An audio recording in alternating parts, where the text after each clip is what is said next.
second, family. Hello, family. We're going live impromptu, so come in, please. It's good to see everybody. This is Wednesday, February the 4th, 2026, and the time is somewhere around 3 o'clock, around 3:03 p.m. Eastern Standard Time. So I'm sure you all didn't know I was going live, so we'll just wait for some people to check in. Come on in. Hi, family. Before we get started, I want to tell everybody thank you for watching my show on yesterday. We talked about how we're experiencing banking collapse and actually a collapse of the old financial system. So if you want to look at that video, please go look at how we talked about how the old financial system is almost completely done as we transition into a new gold system.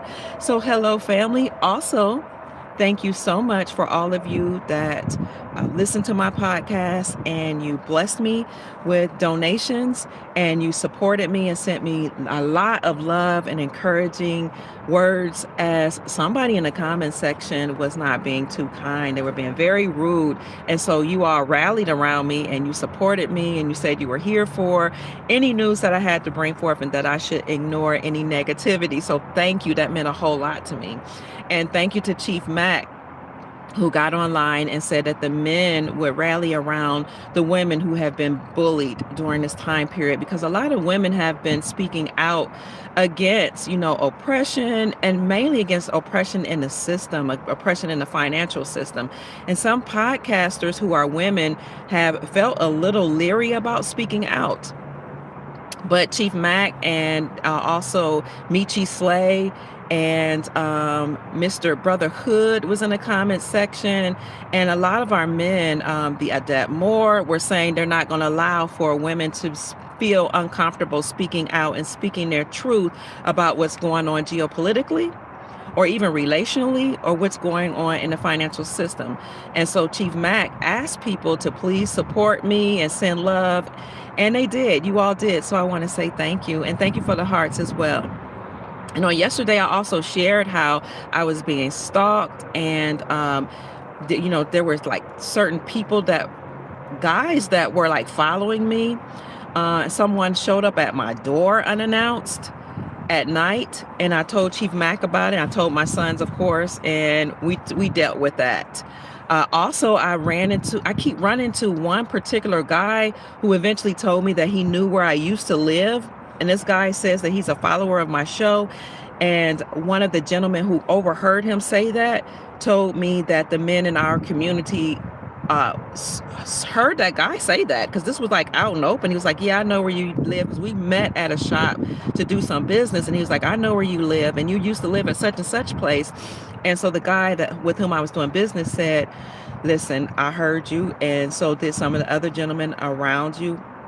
Heard that you're being stalked and watched, and there's no reason for someone to say that they know where you live and where you used to live. So you need to have protection, and you need to be on guard, and you need to know that the men are protecting you. So I'm so grateful to the men and the male energy and masculine energy that's around me, with my sons, with my business partners, with Chief Mac, with Chief Rod Hayes, who's protecting me spiritually, providing a cover, and Chief Mac and all the other men that are around, just making sure they send positive energy. I have a lot of positive energy from the Moors, the male Moors, positive energy from Asir and his wife, the lovely Selena Cordoba Ali, and the Moors in America from Columbus, he and his wife. I'm just so grateful to have all this protection, military protection as well.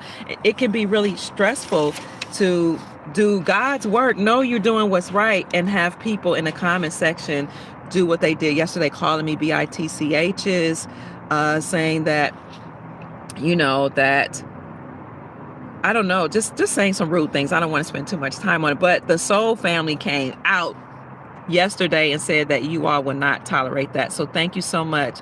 Peace and blessings to all of you. I love you so much. So, and I'm grateful to you. So let's get right into the news, family. I titled this video, "This is the End of a Banking Age," the banking age. There has been a sell-off of stocks, Bitcoin, cryptocurrencies, and at the same time, banking collapses. So let's just talk about it. On yesterday, I talked about how Bitcoin, silver, and gold all on the same day took a dive on Friday. And at the same time, the Chicago Bank and Trust collapsed. So you had a bank collapse, Bitcoin, silver, and gold all take dives and collapse in one day on last Friday. This caused everybody to pause and say something is happening. At the same time, there was a Chinese gold-backed platform that collapsed. And what happened was, in China, a major gold trading platform that collapsed sparked a $1 billion scandal, which caused people to sell off a bunch of their gold, leaving customers billions of Chinese yuan out of pocket. All this happened on last Friday. That was the same day that First Lady Melania Trump came out with her documentary, Melania. When you do the gematria or the numerology on Melania, it comes out to 55. Q post 55 says that this is a storm. The storm is upon us. All that on January the 30th, and that led to a shutdown, a partial government shutdown, they're saying, on January the 31st. So much has been happening. So you fast forward to, by February the 1st, we saw silver and gold continue to take a dive, whereas silver and gold had reached record numbers over the last month, like hit new all-time highs, where gold was as high as $5,500 per ounce, and silver had breached $119 per ounce, something that's unheard of. Thank you, Sister Janine. Our moderator is in the chat. She's saying, hit them up, family. And if I look a little sick, it's because I don't know what happened. Like in 24 hours, like between yesterday and last night, I got extremely ill. It's like, I don't know, was a virus just for 24 hours? I don't know if you all have been experiencing it, but many people around me, my family members, and I just heard that there was just some type of flu going around that was like taking people down between 24 hours and 72 hours. And my banker was out for a whole month. So I'm rebounding now from whatever that was, but I've been taking my black seed oil and oregano to try to combat that. And I feel so much better on today. So now let's talk about what's happening in the markets. So we talked about Bitcoin, gold, and silver all taking a dive all in one day on Friday, and how the Chinese gold-backed platform also went bust on that day. So let's start off with Bitcoin. We're talking about Bitcoin, gold, silver, and the banking system. I looked up what's happening in Bitcoin. And what I found was, as early as February 2026, excuse me,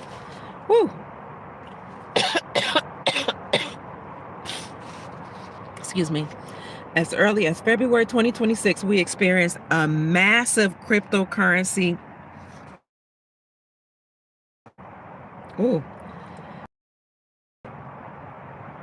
I'm sorry, family. So we experienced a downturn, which wiped and $68 billion to $800 billion in market value since its October 2025 peak, with Bitcoin leading the sell-off in the cryptocurrency market. Bitcoin dropped below 77,000, which erased approximately $800 billion in market value, which was driven by forced liquidation. I'm reading my notes. So I'll say that again. As early as February 2026, we experienced, I'm sorry, I'm getting a call. We experienced a massive cryptocurrency market downturn, wiping out between 468 billion to 800 billion in market value. It's October 2025 peak, with Bitcoin leading the coin. They give all type of reasons, but I'm wondering if it's that the old system, which was comprised of many elite people, were using Bitcoin actually to buy Ildren Tray. to buy our children and to sell off children. Thank you so much for the gifts. And so now that we're having massive arrests, it's possible that people are trying to get out of the Bitcoin market and dumping as much as they can. But this will lead to a transition into the new system. So many people started looking to the United States Treasury saying, what are you going to do? Bitcoin is collapsing. Are you going to bail them out? But the United States Treasury Secretary, Scott Bessent, said Bitcoin cannot be bailed out and will not be bailed out. In fact, he said that the United States Treasury Department has no authority to use taxpayer funds to bail out Bitcoin. They said they simply will not bail out Bitcoin. Now, this lets me know that the Republic has been restored, because the United States Treasury actually operates under the Republic and for the Republic, but they will not bail out Bitcoin. So let's talk about what's happening with other cryptocurrencies. 140 billion has been wiped out from the crypto market today, February the 4th. 140 billion wiped out from the cryptocurrency market in one day says a lot about how the old system is collapsing. That's the cryptocurrency market. What's happening in the stock market just today? United States stocks are dumping. The SPX is down 0.95%, erasing $580 billion in market value. The NASDAQ is down 2.4%. Wiping out $1 trillion today. The Russell 2000 is down by 2%, losing around $64 billion today. In summary, risk is being sold across the United States markets all at the same time. So that's what's happening in the stock market. The stock market is taking a dive. Now let's talk about the banking system and how the banking system is collapsing. It's clear that this is the end of the banking age. We talked about that a little bit yesterday, but more than 6,000 commercial banks or bank branches have closed within the last 5 years. Since 2018, an average of 1,646 bank branches have closed annually. Last year, JP Morgan Chase alone closed 43 bank branches with a total of 66 shutdowns recorded. They like that number 6. This year, the predictions in 2026 suggest a high risk of significant U.S. bank failures, with some experts estimating that as many as 2,000 bank branches are at risk for closures between 2026 and 2027. In Florida alone, where I live, 24 banks will close. In fact, they're closing right now. In Bank of America, we expect at least 11 bank branches closing. With PNC, at least one bank is reporting to close. Within Fifth Third Bank, one bank we know is definitely going to close. And TD Bank saying that we're going to have at least 2 branches to close. So in Florida, 24 bank branches will close between Bank of America, Wells Fargo, PNC, Fifth Third Bank, and TD Bank. So what's happening is that this is the end of the banking era. We will no longer have banks, as banks are a part of the old system. Remember, we were operating, let me open this card. We were operating in a maritime law, or on maritime law and admiralty law, which is based on the law of the water. And according to the so-called elite, we were considered lost at sea and dead. So all of their systems that are tied to admiralty law, maritime law, the law of the water, which includes the court systems, the police, which are policy enforcers of the United States Incorporated, all that is collapsing. All of it must end. This is why we will see, and we have seen, judges being arrested, attorneys being arrested, because they all participated in enforcing their policies of the United States Incorporated and arresting us, hauling us off in their court system performing seances and rituals and funeral services because they considered us dead. And the attorneys were attorneying for us or speaking on our behalf because they felt like we were minors. We were minors who couldn't speak for ourselves. That's why you would whisper to your attorney and your attorney would speak for you. And the judge would perform their seance or their ritual or their funeral in a black robe because they all considered us dead at sea. All of that has to end. So the banking system will collapse. The court system will collapse, which, by the way, has to happen because in order to be an attorney and or a judge or administrator, because they're not judges, they don't actually administer any law. All of them have to pass the bar in order to operate under the old system. The bar is the British Accredited Registry.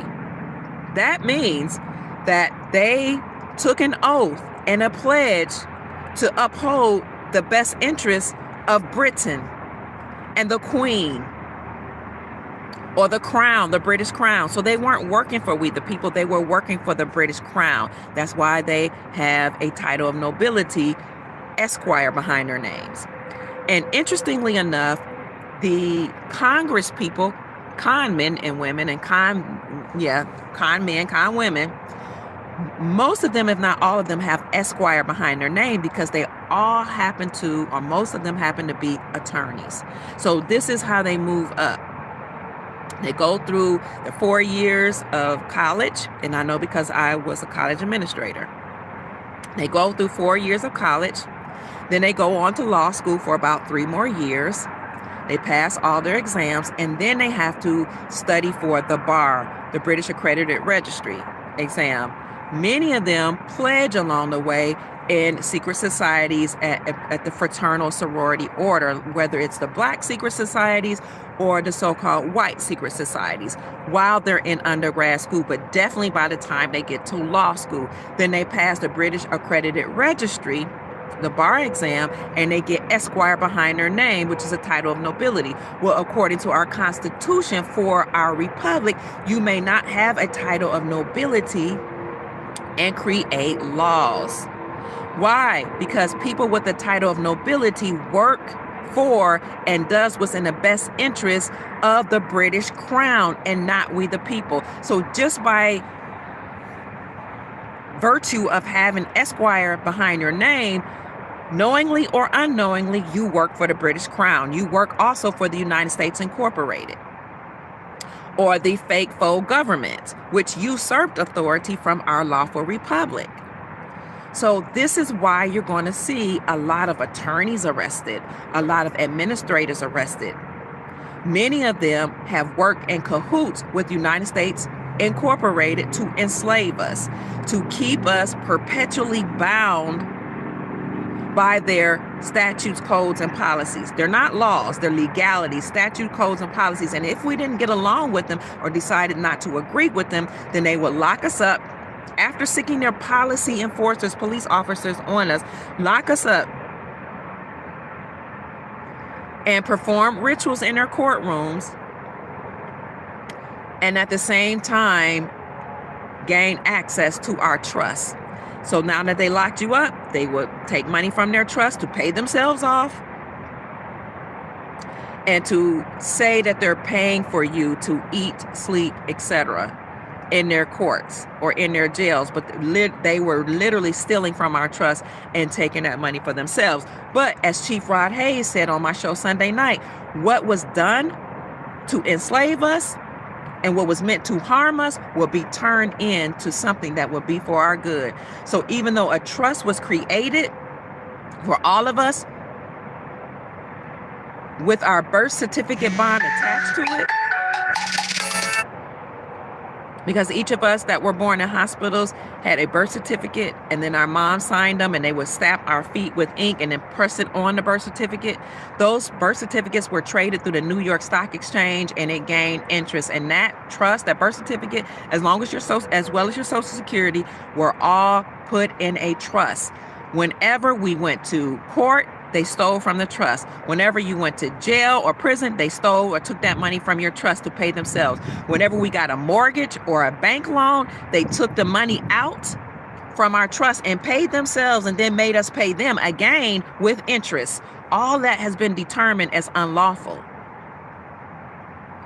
Whenever you pay rent, the money comes out of your trust. Whenever you go to the hospital and everything we do, you buy a car, you get a car loan, everything you do, you think you're signing a promissory note just to pay them, but in small letters under that line you sign would give them permission and power of attorney to your trust or to my trust, and they would pay themselves. But they weren't supposed to do that. Our trust that was created through our birth certificate bond was supposed to offset any so-called debts. It was supposed to pay our rent. It was supposed to pay our mortgage, or our house, not mortgage, because a mortgage is a death pledge. It was supposed to pay for utilities. It was supposed to pay for living expenses.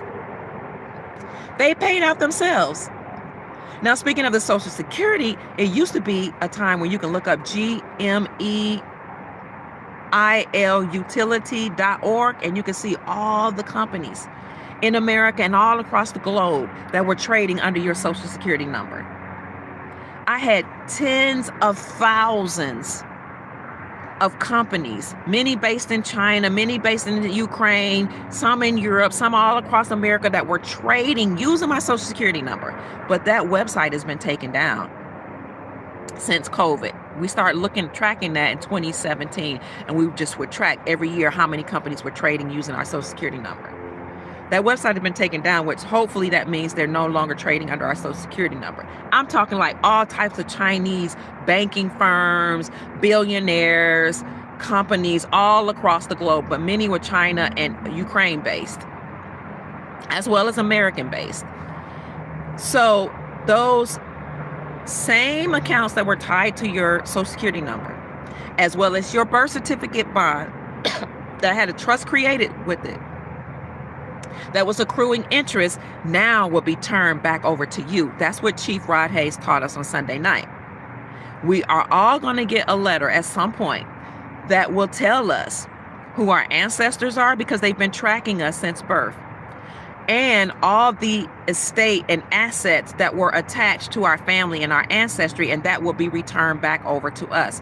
So we are moving from a system of enslavement where we were victims of theft, victims of slavery, being hauled into court, having handcuffs on us, living on our own land in our own countries, being told we had to show driver's license and apply for licenses to fish in our own ponds, to travel on our own lands, to buy homes in our own countries.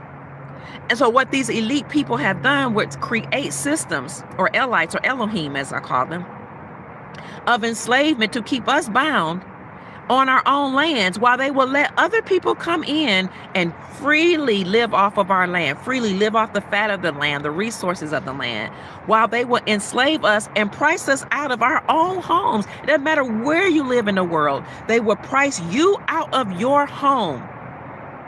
Because major corporations will go up buying up houses, buying up complexes from people that they forced to sell, because the people, they would raise the property taxes up so high that people that bought up homes and bought real estate and bought lands or owned land couldn't afford to pay the taxes. So the banks and major corporations would form a monopoly, have a monopoly on the lands, on the mines, on the homes, on the real estate, on the commercial property, and they would corner the market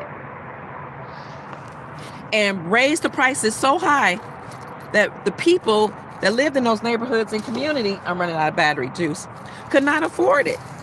So then their rich buddies can come into your neighborhoods and your countries, on your lands, whether you live in Central South America, Europe, or North America, or the Caribbean. Foreigners, their buddies, and major corporations and billionaires would buy up all those lands and let their buddies live in it. That would push you off the street, out of your homes into the street. And then they would make it unlawful or illegal to be homeless. And while you're living in tents trying to survive, they will come take your stuff. Then they would create I lost my keys.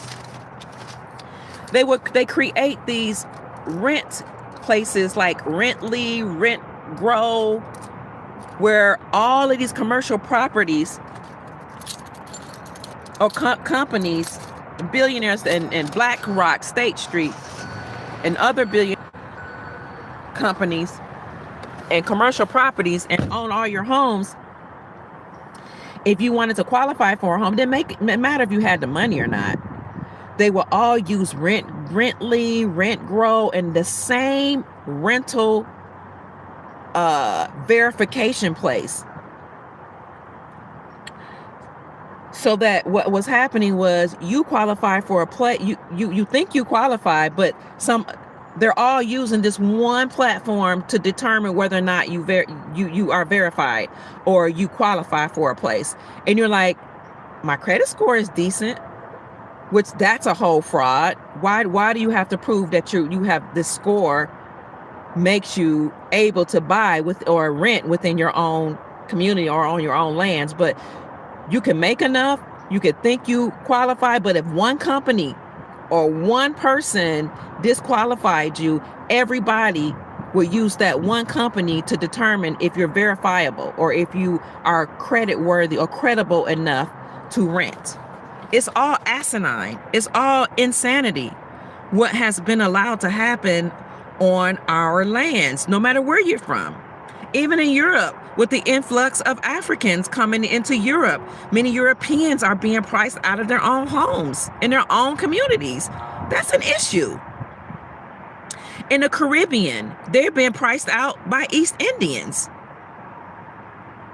In North America, where we live, here where I live, we're being priced out by companies.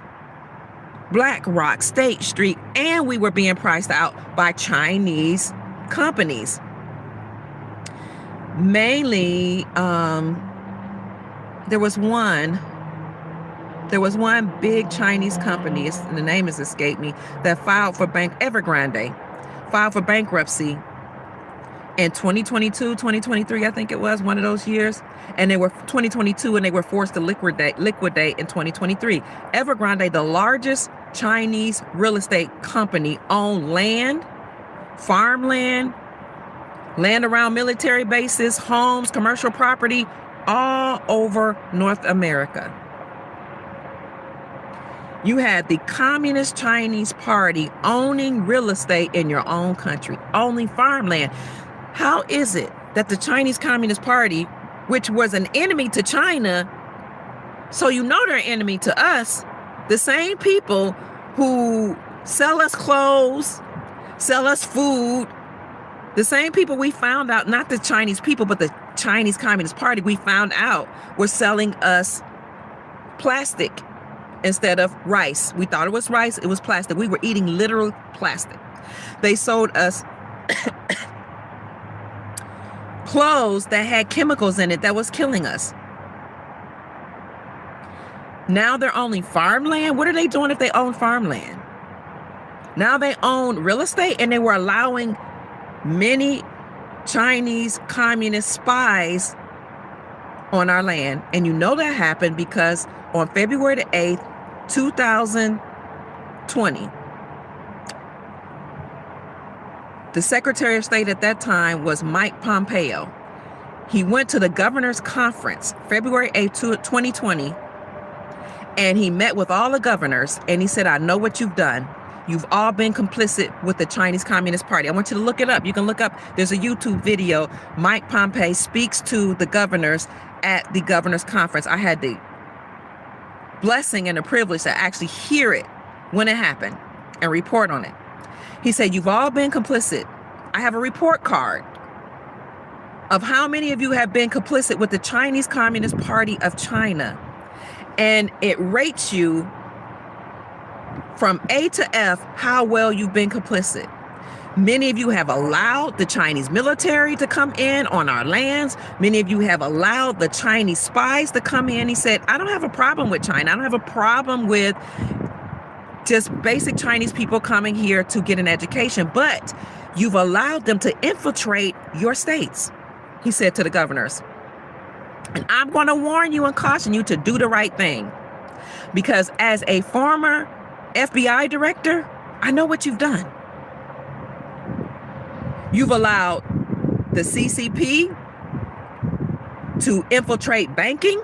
You've allowed the Chinese Communist Party, also known as the CCP, to infiltrate politics. You've allowed them to infiltrate our research institutions.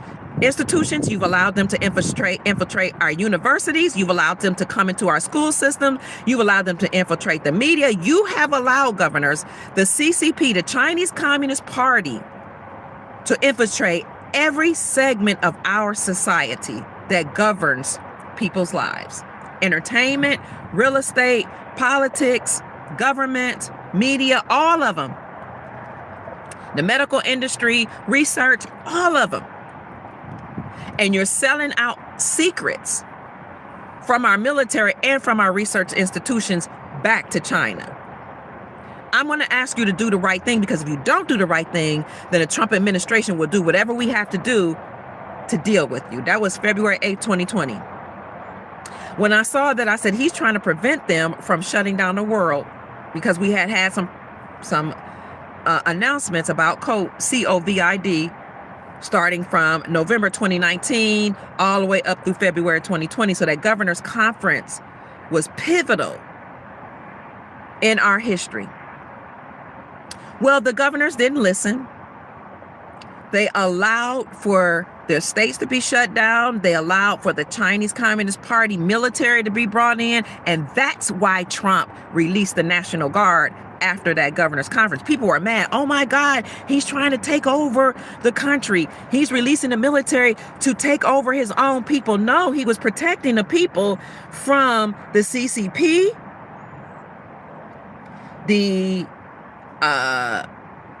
Uhays that were working together, the elites, so-called elites, or Elohim, the deep state cabal, the United States Incorporated, all of them. He was protecting us from them, but they went ahead with the shutdown. Then they paid George Soros funded BLM, Antifa, and all of those protest organizations. But what they seeded in the consciousness of people, the everyday American people, is that Trump is releasing the National Guard for no reason at all. You ought to be upset. And they said Trump caused the shutdown, but Trump wasn't the one that released the sickness. We now know that there were labs in Inache in Ukraine that were creating sicknesses and releasing them into the Americas and all across the globe. Trump was trying to get ahead of that. That's why he sent out the National Guard. That's why Mike Pompeo met with the governors at the governor's conference on February 8th, 2020. He was trying to get ahead of it, but they shut down the world anyway, and they forced people to take, you know what, the cure for the sickness that they released. They paid pastors to go along with it and to have all these little shuttles and tents on their lands at the churches to force people to take the you know what when people came down with the sickness.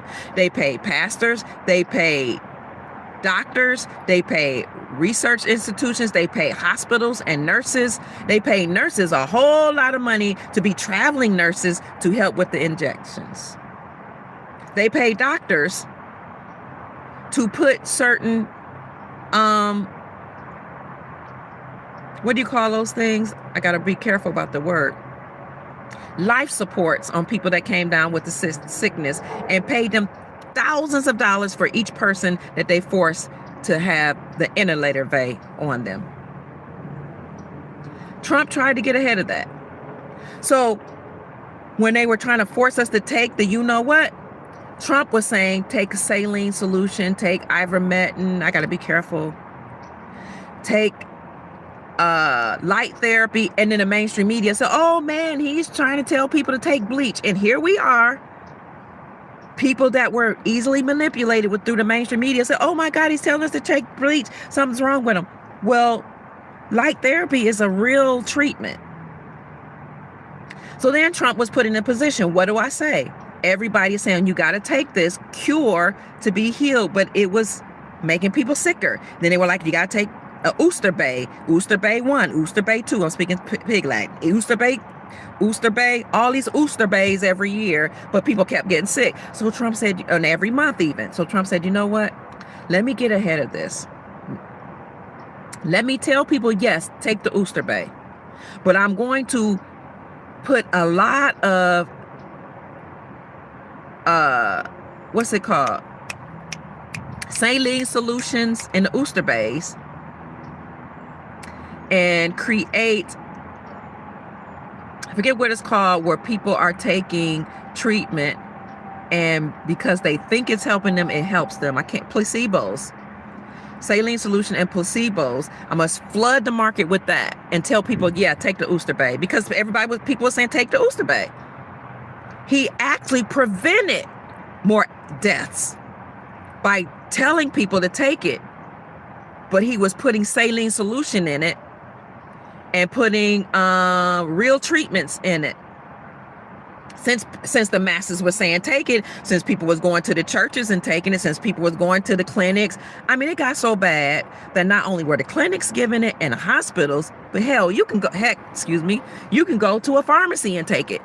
Are these people even medically able to just get, I mean, like everyday people was giving the Ooster Bays at CVS, at other Rite Aid and other pharmaceutical places. On a church parking lot, in the schools, they were recommending it. It got really bad. So what you're going to see now is doctors, they're already happening. They're facing lawsuits. Hospitals are facing lawsuits. If I were you and I was a nurse and I participated, I would protect myself, because they're coming after nurses as well. I get it that most nurses, doctors, and people that were in charge of certain healthcare agencies were doing what they were trained to do and taught to do. But now they're coming after them with lawsuits. So here we are in Trump's third administration, because he was actually still serving under the Biden administration. That's a war tactic, by the way, to let somebody, since the people are going to go along with whatever's happening anyway, you might as well just lay in a cut, lay low, and still be operating under military operation, and let the deep state run roughshod. Let Biden rule, and let the people see for themselves how wicked the deep state is. All the ones that voted for Biden, all the ones that voted for Kamala Harris, which were the same people that locked up people en masse, particularly so-called black men or men classified as black. But if those same people want to vote for him, hey, let them go. Let them do it. So Trump was still under the radar, working as the president, because we're under military operation. And that's why you'll see in certain media platforms, President Trump 45 through 47.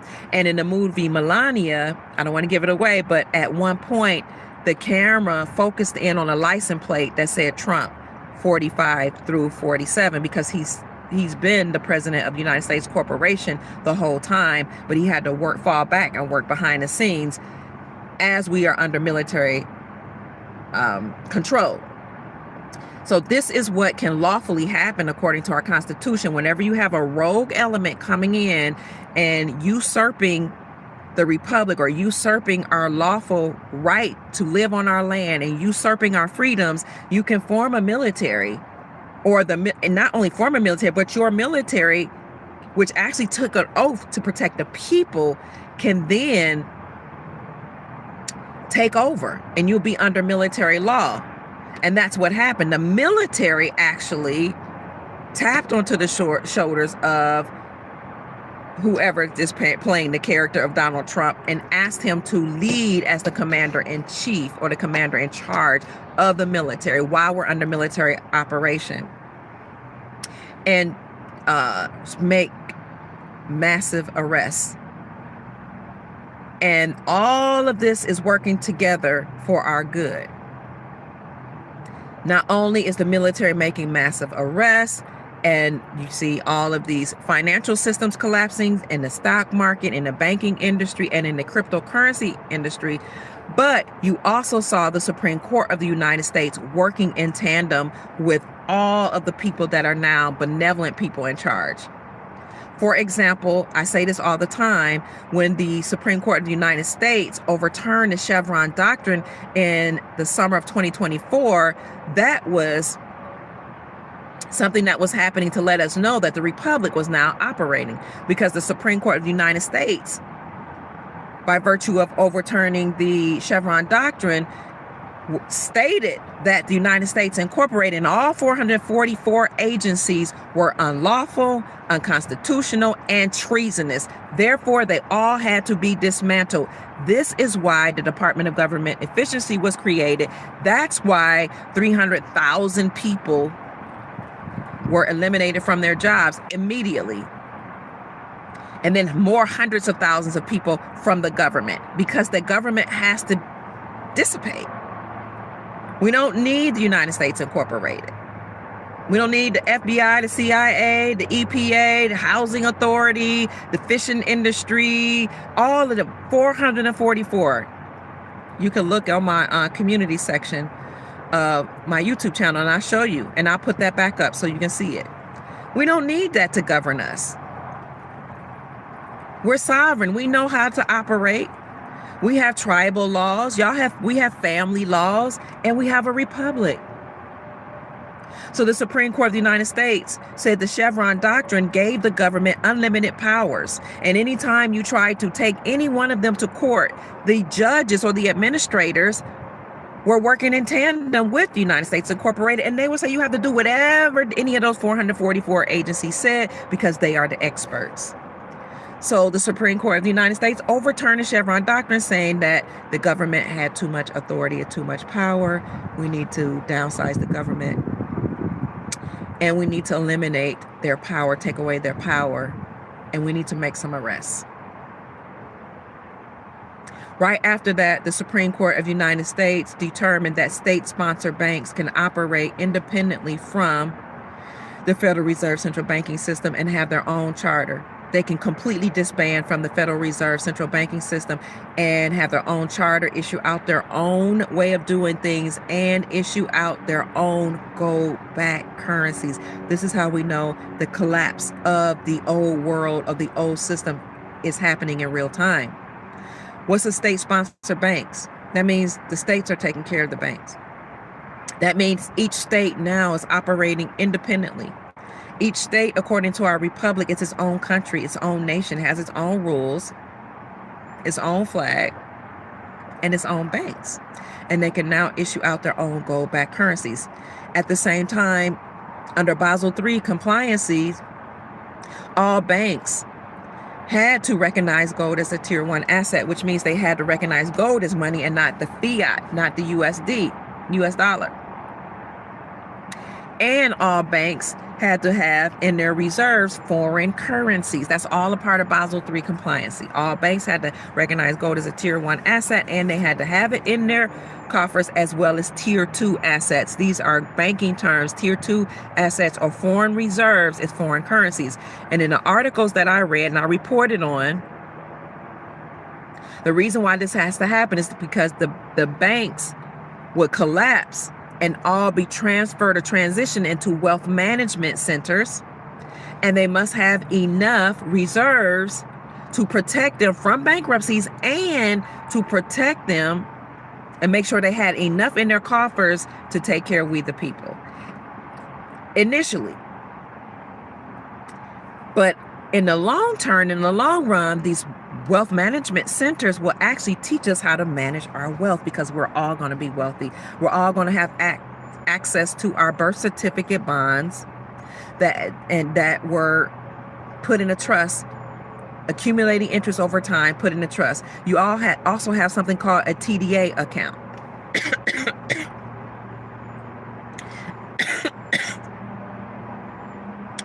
Social Security, all that you're going to have access to.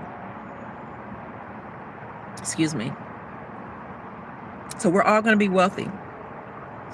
And if you have positioned yourself to have even more wealth by accumulating gold and silver, copper, and foreign currencies and other assets like land. If you position yourself, if you were able to, then that's additional wealth that you'll get. The first wealth in terms of having access to your birth certificate bonds, as well as trillions of dollars being injected into the global economy by way of us having a sovereign wealth fund here in America. All countries have sovereign wealth funds now.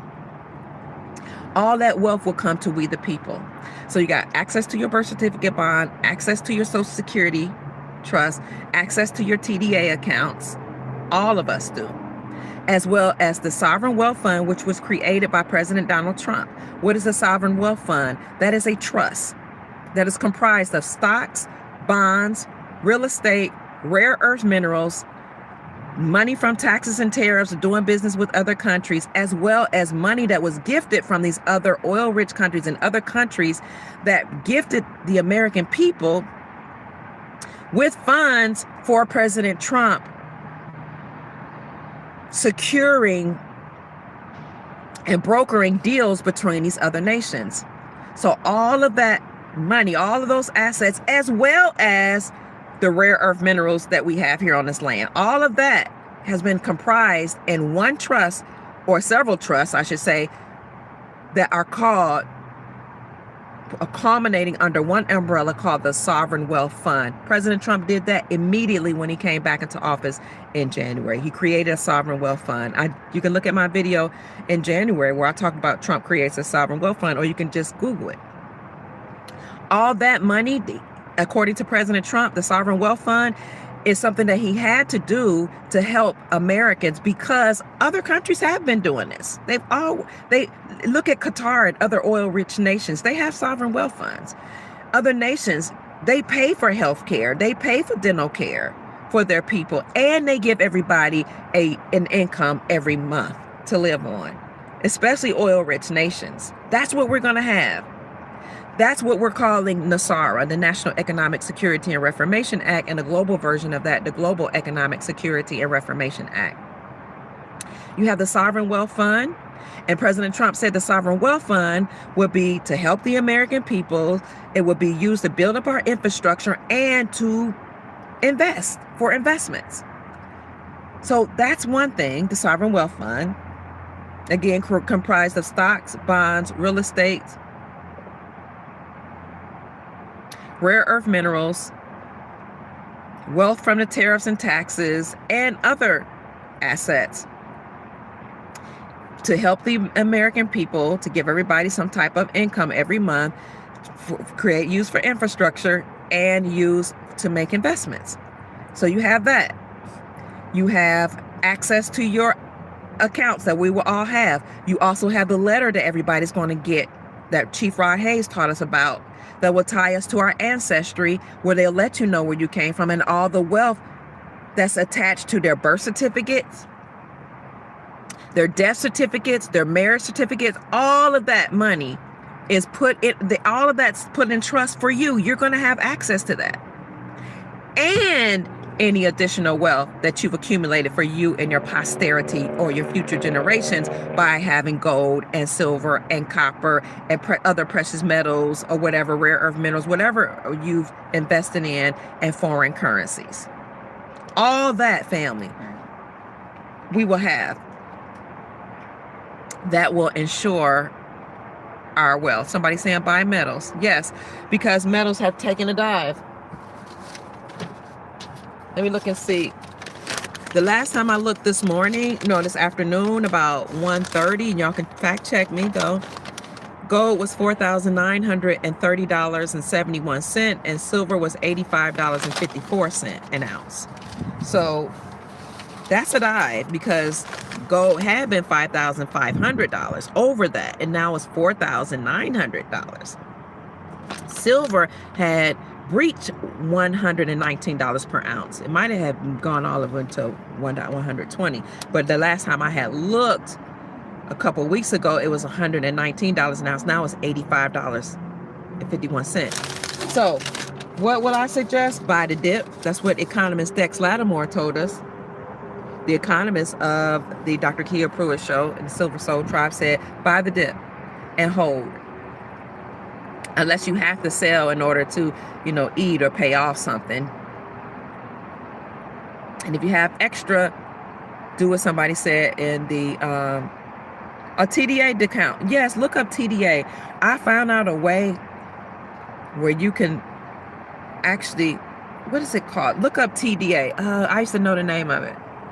We have found a way in 2017 for people to access their TDA accounts. But people who figured out how to gain access to it ran into problems with the government because too many people were learning the secrets.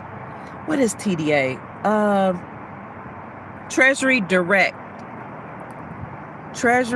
Direct account, something like that. Treasury Direct account. Yeah, thank you. It's a Treasury Direct account. I don't know if it's attached to your birth certificate, but there's an account that you have, and it tells you when it matured, what year it matured, and how much it's worth. But it will look like it's just a couple tens of thousands, but that's because they're not basing it on a gold back system, which would be even more money. Absolutely, we're slowly coming out of the barbarian system. I agree. So there were some people that figured out how to get to that Treasury Direct account. There were some people who when they realized, they were like, okay, it's just showing as $30,000. But when you dig deeper, some people are like, it's hundreds of thousands, and some people are like in the millions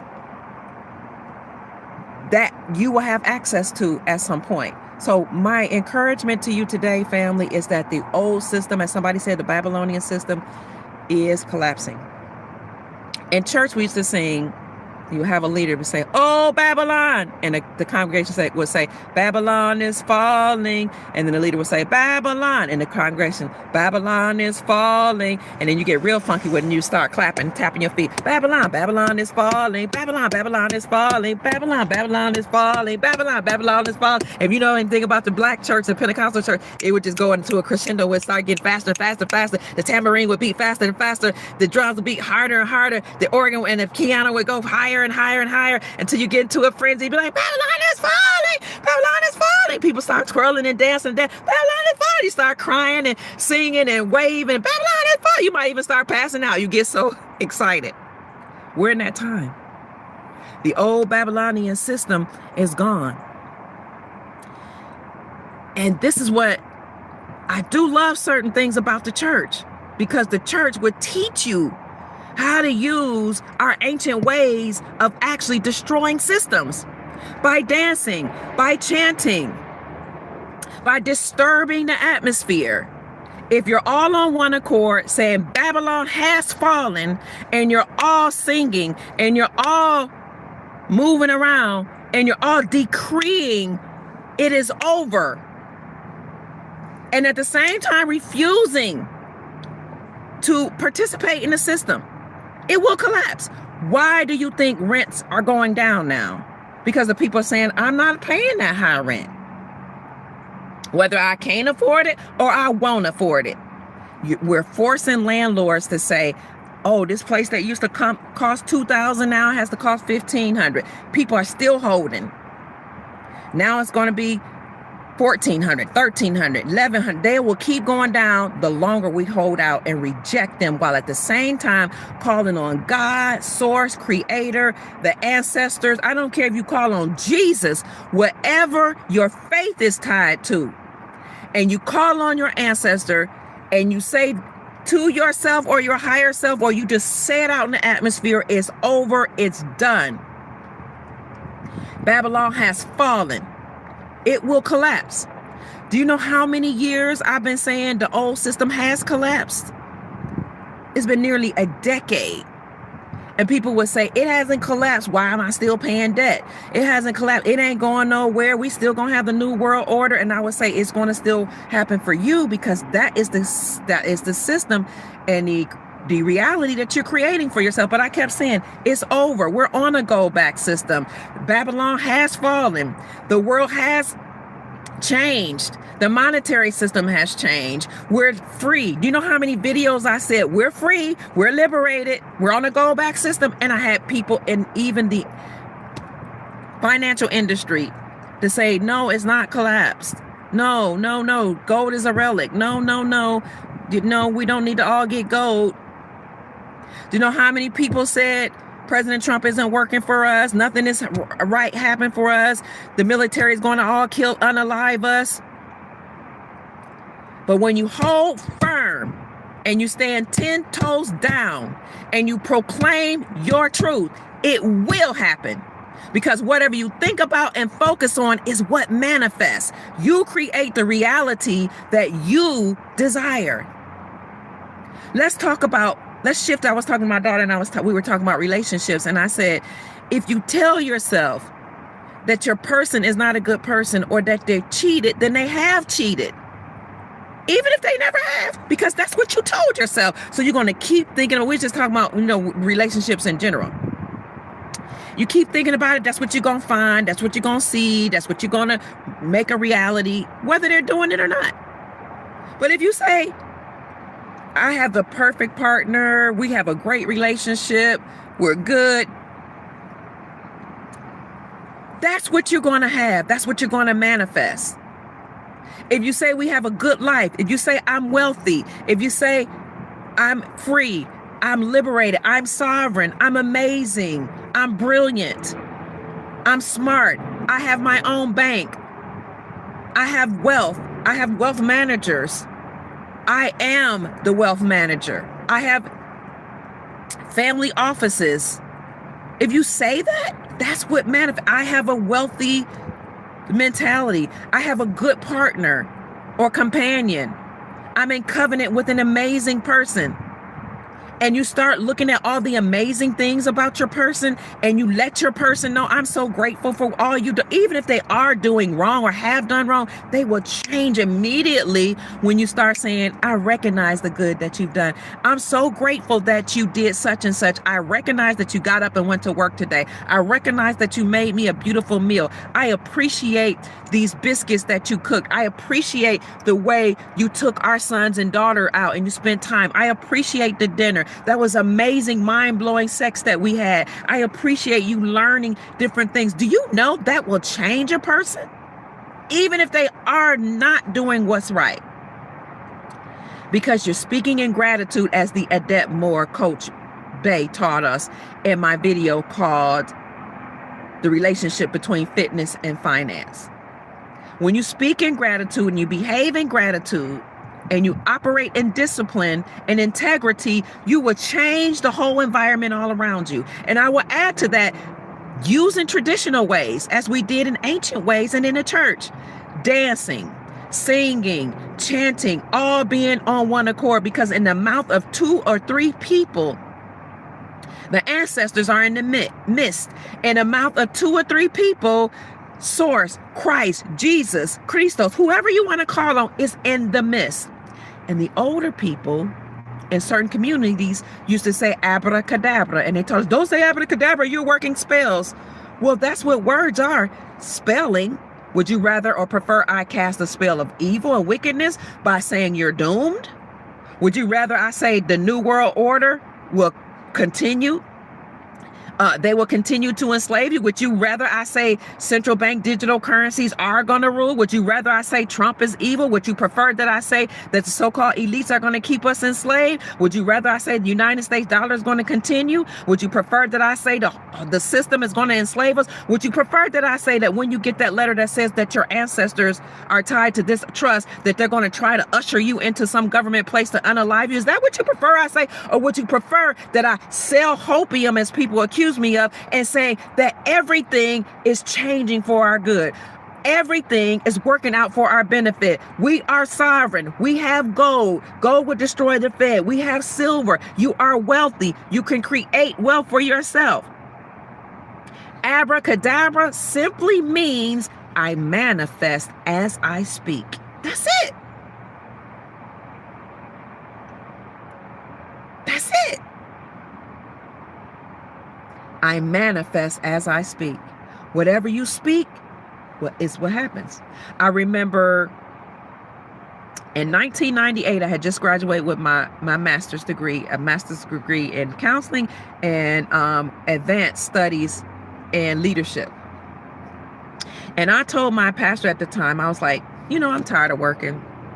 I said, at some point, I'm just going to stop working and I'm going to be debt free. And he said, but you got a lot of debt, from college, and you got a lot of debt from such and such. He's like, I don't think it's realistic to say you're going to be completely free and never work.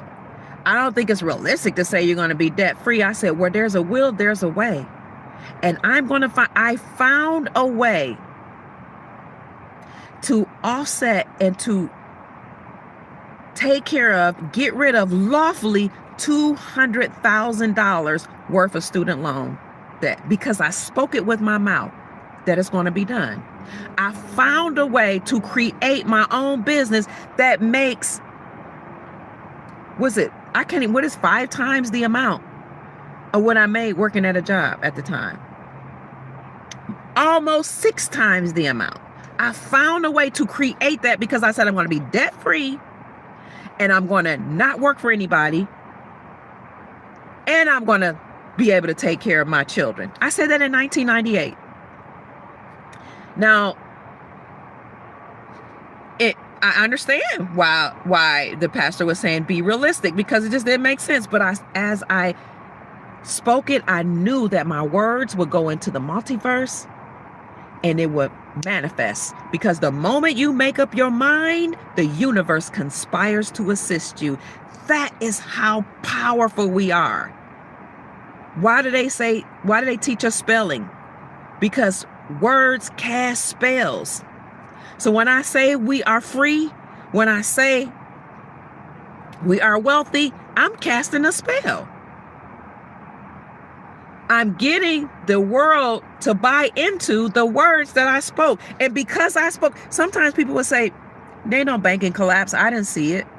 Ain't no failing of the USD. I don't see it. And I say, just because you don't see it don't mean it's not happening. People will say, I believe it when I see it. I said, or you can say, I'll see it when I believe it. Or I see it when I know it. I don't even have to believe. I know.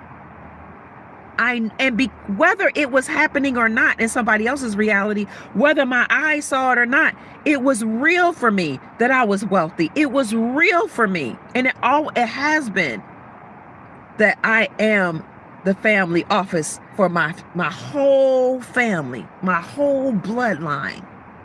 As Chief Max says, you are the one that's breaking generational curses. You are the one. Whether you can say God chose you or you chose yourself. No, remember the scripture that says, no man comes unto me except the Father sends him, or something like that. No man comes unto me except the Father, unless the Father chooses him. The metaphysical translation is, no manifestation come unto me except the Father draws him. No manifestation comes unto me except the Father. Who is the Father? My highest self. The scripture also says, I and the Father are one. So if you look at that word man and manifest, you can literally say, no manifestation comes unto me unless my highest thoughts, the Father, attracts it unto me. How do you attract wealth unto you, liberty, sovereignty unto you? You speak it, you know it, you live like it's happening. The law of attraction did a great job of trying to bring us into this whole golden era. In fact, they did. They brought a lot of people into the golden era. Abraham Hicks, y'all know Abraham and his wife. I don't even know if those are real characters. And the law of attraction. There are other laws based on universal principles, based on universal law. That's it. Study the 24 or 48 universal laws, however many laws that govern the universe. No man can come unto me except the Father draws him. No manifestations come unto me unless the Father or my highest self speaks it. unless my highest self knows that I'm Christ. The second coming of Christ could be a literal person. So I don't want to disparage anyone that in your reality, the Christ is coming back. That's beautiful. I come from a church background. I love the church. I'm not going to speak against the church. I speak against certain things that the church has done and allowed, because a lot of the pastors are part of secret societies. But most people who are in church did the best they could. I'm speaking. I really believe most people just want to be, most people, this is my frame. I learned in early psychology 101. You can choose, this is what our psychology professor told us. You could choose to believe or espouse the value that all humans are inherently good, or you can choose to espouse the value that all people are inherently bad. Based on those two value systems, you can create your whole psychology theory, and that will inform the way you practice. So if you believe or choose to have a value that humans are inherently bad, then you can use these type of practices to help people, or you can create your own. But that will govern, we were warned when we were in psychology, that will govern your behavior now, because this is what you believe. This becomes real for you. That's the life you will probably live, because that's real for you. But if you choose to espouse the value system that people are inherently good, then you will operate from what we came to call an abundance mentality. If you read Stephen Covey's work, he expounds upon that, on having a scarcity mentality versus an abundance mentality. I chose to believe that people are inherently good, or to know that people are inherently good. I chose to have the value system that there's an abundance of wealth, there's an abundance of peace, an abundance of joy, an abundance of resources for everyone. But it's all up to you what you choose to espouse. I have an abundance mentality. So I'm just saying, go back to the church. Most people went to church because they just wanted to live a good life. And when you look at the Christ, the ascended master that we call Christ, or Jesus, or if you know there was no J, ISIS, right? IESUS, ISIS. The ascended master Jesus, or ISIS, really lived a value-rich life. Whether you believe it's a real person or not, that taught to feed the hungry. He or she, if it was ISIS, did not trust taxpayers, threw over the tables of the money exchangers, people collecting taxes in the church. It was totally against tax. The taxation system of the Romans. By the way, we were under the pseudo-Roman Empire here in America. That's why we say Babylon is fallen.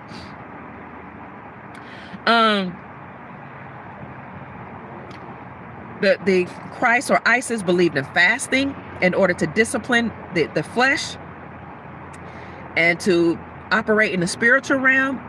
Believed or knew about healing, and would tell you that you should come in the water while the water is troubled.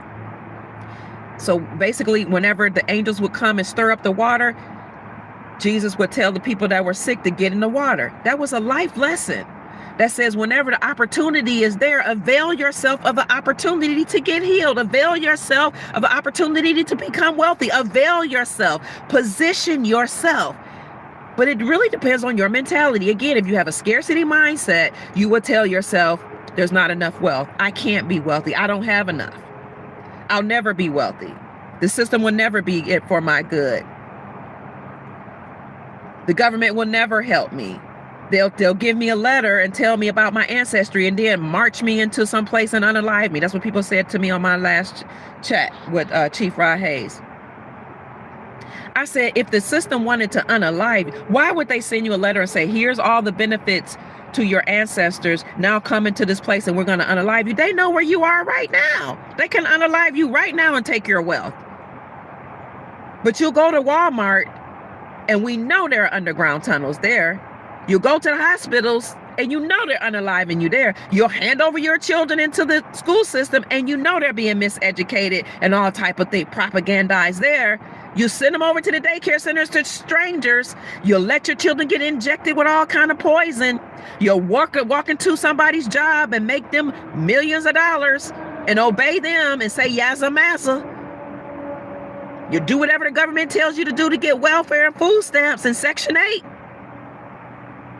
But now that the Chief Rod Hayes has told us you're going to get a letter that says, we know who your ancestors are, here are your benefits, some people will say, oh no, they might unalive me. Mentality. Some of the things that the church taught me, most of the things were good things. The Christ was all about life.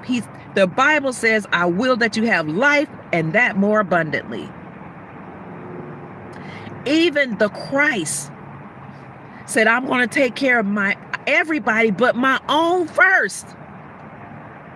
Now it was Paul that came along and said, no, teach to take care of the Gentiles. But who was Paul? Most people that really study him don't trust him. He really taught the antithesis or against the things that the Christ taught. I'm not saying that the whole Bible is benevolent. See, I was a licensed minister and an ordained evangelist. We were taught to eisegete and exegete the scripture, to look at the literal terminology and expound upon that and understand and overstand etymology of words, exegete and eisegete, to look at not only the etymology of the words, but also the context in which things were spoken, the historical context, the cultural context. So you have to do deep dives, and also not just study the Bible, we had to study historical books in addition to the scripture. I had excellent training as an evangelist under the House of God and then Grace Temple, to exegete and eisegete, to use thesaurus, to use other books.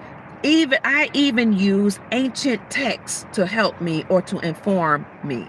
That's why I'm not going to speak against the church and say they all going to hell and your God is evil. I'm not going to do that. Other people will, and that's for them to do. I'm not going to do that. There are things about the church that I didn't necessarily like, but when you think about things with the mind of gratitude, you say, at least I learned discipline. They taught me to be modest. They taught me to cover up. I had good training. They taught me, the Christ lived an exemplary lifestyle, if you ask me. I'm not going to speak against higher education. I don't like the propagandizing. But when you have an abundance mindset and you're disciplined, you know how to eat what they give you and take in what's good for you and spit out the bones. So some people will come to our platforms and learn from me because I do have college degrees. I do have higher education. I do have a PhD. And they'll learn from me, but then they'll say, oh, your degree doesn't matter. It doesn't mean anything. Well, it means a lot to me. I paid $200,000 for it. Okay. As well as the presidential scholarships that I got. I have like 5 degrees. And now I'm not saying that to brag, but I'm very proud of myself. I went through rigorous training, being vetted, having proved myself. I had to conduct my own research. I had to write a book that can be researched for people that are like, what kind of degree? I have a PhD in education and counseling psychology. I have a master's in leadership studies, a master's in counseling, a higher education or graduate studies in economics and business, and a bachelor's degree in social sciences, which is comprised of politics, economics, psychology, and sociology. I'm very proud of that. I had to conduct my own research, and my research was on how to retain Black men in college.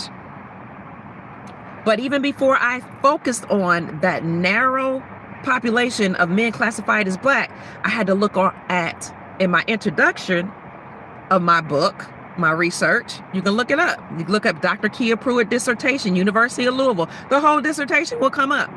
That's my research. I had to look at how to retain college students, period. Retain and graduate them from college. Why? Because I know that in order under the system in which we live, to succeed and make a certain amount of money, it was important at the time for people to get college degrees. That's a value system of mine. So if you follow me, I'm going to speak about those values that are important to me. You don't need a college degree to function. No, I think we should have vocational schools and certifications for those that desire that. But this is a part of my value system, is what I'm saying. So just like I'm not going to speak against the church, I'm not going to speak against you if you have a college degree. To me, I just don't want to do that. But if you look at my dissertation, you'll see that I looked at how to retain and graduate college students. And then I used that broad context in my my introduction. And then I focused in all the way down to students classified as Black. After I looked at all students classified as Black, and then males. Why? Because in order for a man to be a provider, he needs some type of skills. And since I was in higher education, that is the route that I chose to, to make my living or to focus on. I'm focusing on men getting college degrees, or the ones that chose to go to college, retaining them and helping to graduate them, because I want them to succeed and be providers for their families. So I asked the University of Louisville, why is it that we don't have any statistics on Black male college success? We have a whole Institute of Research and Development with no statistics on males classified as Black. We recruit them in high numbers because we get money for recruiting Black students. We get money for recruiting all students. We have open enrollment now. But we don't have any records on how many male students we've retained, male Black students, how many we've graduated. We have to change. So I talked to the president, the Institute of Research and Development at my university. I talked to the dean of bachelor's, the dean of undergraduate studies. I went to the Center for African American Students. I went from the top Center of African American Students to the Associate Vice Provost for Diversity and Equity and something or another. Then I went to the Dean of undergrad students. I went all the way up the chain, because the people at the low end, Black students, that man was so busy trying to get in my underpants instead of focusing on helping Black men succeed. And he was a man classified as Black himself, that he could not and would not focus on helping me to retain Black men in college. So I bypassed him and I went to the sister, the vice provost. She told me I need to stay in my little place as a graduate student. You need to focus on your little stuff. She said, you're just a little graduate student. But you keep in mind, these are all people that pledged, all people that were the Black part of the Black elite, Black secret societies, Greek fraternities. Okay. Now the dean of undergrad studies didn't look like me. He was a Caucasian male. He said, you brought up something good. I never thought about that. Why don't we have statistics on Black men? He said, I'm sorry, I never thought about that. Why would I expect him to think about it? He's supposed to be focusing on maybe all undergraduate students, but most people focus on their community. That makes sense. And he said, I don't know what to tell you what to do, but you're doing the right thing. The Institute for Research and Development don't have any statistics. He said, I can't believe that we're a Research One institution. But you have my support. I just don't know what to do. So I went to the president. The president of the university, at the University of Louisville at the time,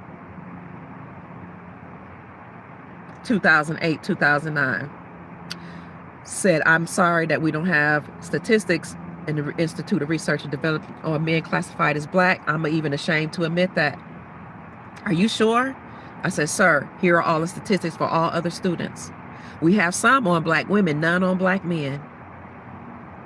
And I said, I'm going to write a research paper on how to retain and graduate Black men from college, because I have a passion and a drive to help them I'm in higher education, to help them succeed so they can provide for their families. He said, that's admirable.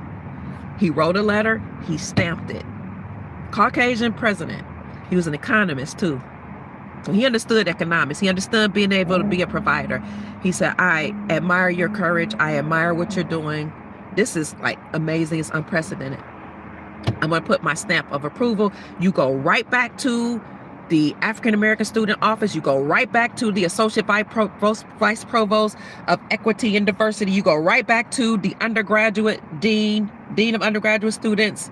And you tell them that I looked over all of your ways of how you can improve Black men, how you can gather data on Black men, and how you can create programs to help them to be retained, because retention is different from graduation. Retention rates are the data that you accumulate based on how many students you're able to maintain in college in the first and second year. So by the time they're sophomores, if they're still there, they're probably going to graduate. So you get data from the freshman year, sophomore year. Those are the retention records. Graduation records, graduation data states that they made it all the way through and they succeeded. They crossed that threshold in getting their degrees.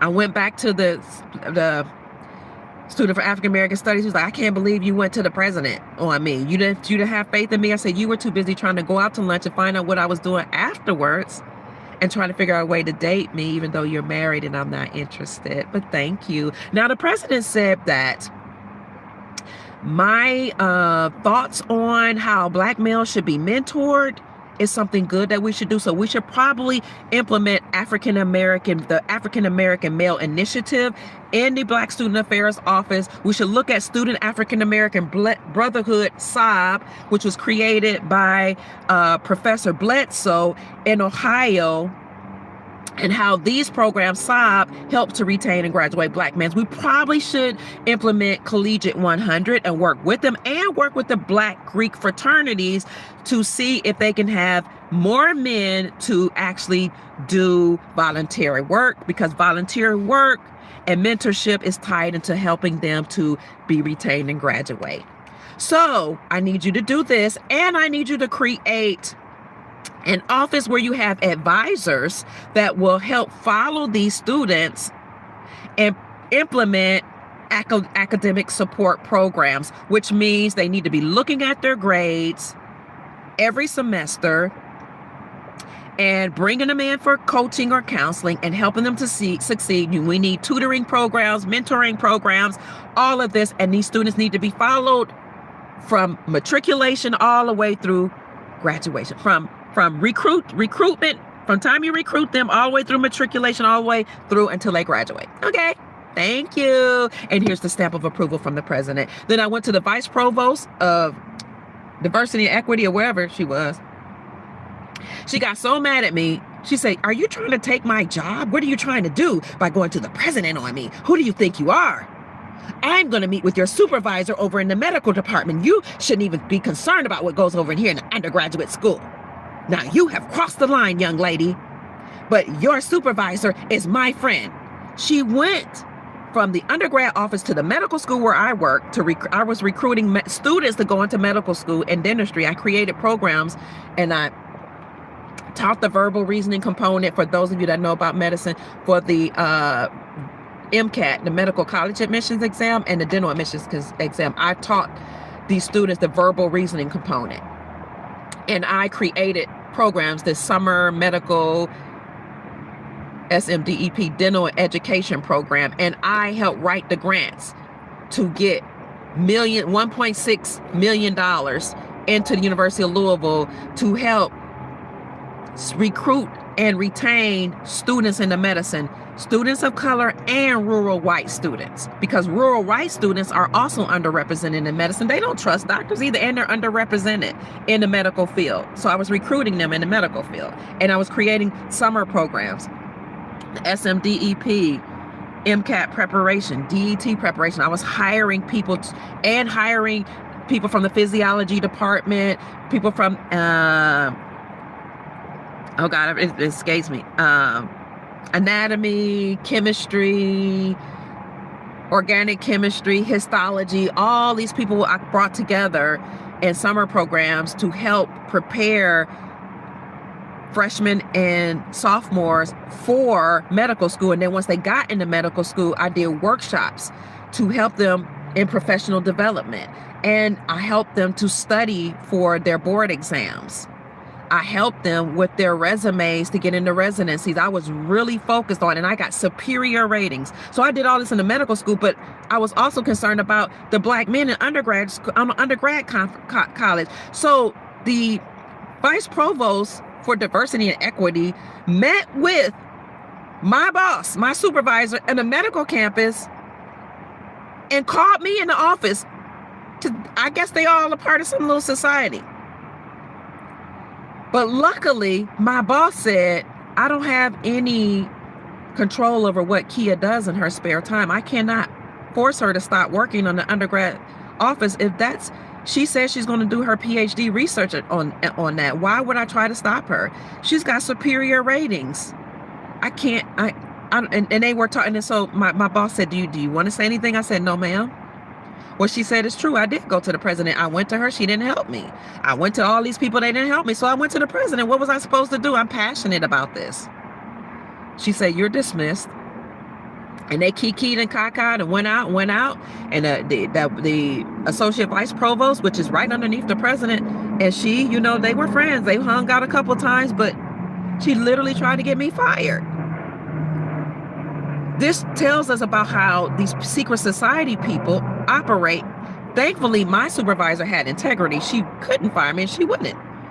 But they were so concerned about their job and their money that they didn't even want to graduate black men from college.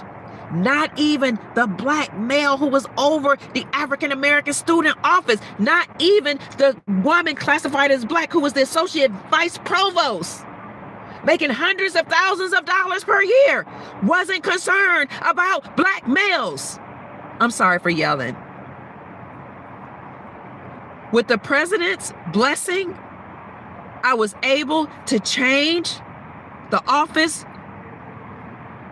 and African-American students to incorporate African-American Male Initiative, SOB, Student for African-American Brotherhood, Collegiate 100, and get Black Greek fraternities, because I'm not a part of secret societies. But I'm like, if y'all gonna be here on campus and you got people in your groups, this is what I expect of you. And I was just getting into my PhD program. I hadn't even started yet, but I had the president's seal of approval. They changed that whole campus. The Institution of Research and Development, which gathers the data of all students, started gathering the students of males classified as black. They had the recruitment numbers because all colleges get money, government funds, for recruiting black males, but they don't have to report in many instances, how many they retain, how many they graduate, two different things, how many survive up to their sophomore year, that's retention, and how many graduate, made it all the way through. No data. But thankfully, because of that president admired the work I was trying to do, I was able to change that. I am the only black female expert in the area of black male college retention and graduation. At least I was when I graduated. The only female expert in the area. What is an expert? Somebody that worked in the area, somebody that did the research, and not only reported on the research that I did, but actually did my own methodology, implemented my own methodology, where I crunched the numbers myself, and I put out surveys, and I interviewed males classified as black, and I discovered in my own research what helps retain and graduate black males. And here are the things that I found in my own research, based on my own studies, my own methodology that I implemented, my own surveys, my own crunching the data, my own interviews of black males. They need to have access to funds, number one, participate in extracurricular activities, have family support, participate, have mentorship, and participate in Pan-African Studies. Now, somebody got on my post and said Pan-African Studies is a fraud, it's a sham, and I get it. They said that because my son, Dex Lattimore, who is the economist of my show, has a dual degree in economics and Pan-African Studies and a focus on international business. And I get it.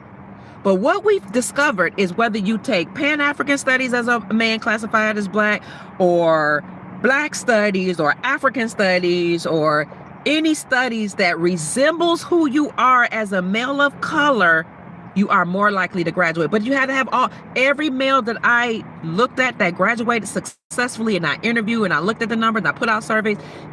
What my data suggested is that if they participate in so-called Black studies, not because they needed to function and have a degree, but because they were surrounded by males who looked like them, and because those same men usually mentored them, which led me to mentorship. So they participated in African American studies. They had any type of mentorship. They had family support. They participated in extracurricular activities, including volunteering. And what's the last one? I forgot. Access to funds, mentorship, Black studies, Pan-African studies, gosh, there were 5 of them. Access to finances, because a lot of people don't have access to money to go to college. And it's the same for all students, by the way, because remember, the first part of my research I had to look at all students. Access to funds, they participate in Pan-African studies, extracurricular activities, mentorship, and family support. Those are the 5 things that all students need. You can substitute Black studies for any type of studies that made them feel safe and secure. Those 5 things is what I found in my research. When you do your research, the whole time you're writing your research paper, you have to be examined by your committee. I chose to have my committee to be headed by Caucasian, a Caucasian male and a Caucasian woman. I chose that because I wanted somebody who wasn't going to side with me. I wanted somebody who could look at this from all different lenses. Because again, when I had a brother on my committee, the brother that I first initially chose, he was disrespectful to me. He was mean, he was rude. There was some overtures that just made me feel a little uncomfortable. So I chose a professor that was an esteemed, high-ranked professor in the whole district. He was at the top. He might have had some prejudices, but I think most people do. But I liked how he challenged me. And I chose a Caucasian woman who was just hard on everybody. She didn't care who you were. Before you even get to the point of doing your dissertation and research and defending it and presenting it to the whole crowd, your whole team, the whole committee, you have to take exams. After you go through your years of college, your years of education, your PhD program, you have to take comprehensive exams. That's where you go into the computer lab and sit for 3 or 4 hours and answer questions with no books, no research, no notes, no nothing. You have one question from your master's degree program. You're supposed to remember whatever you study. And because I got a master's in counseling, you know what my question was? Create a counseling department. You have to, what's your budget? How many people are you going to hire? What's their background? What is the criteria? What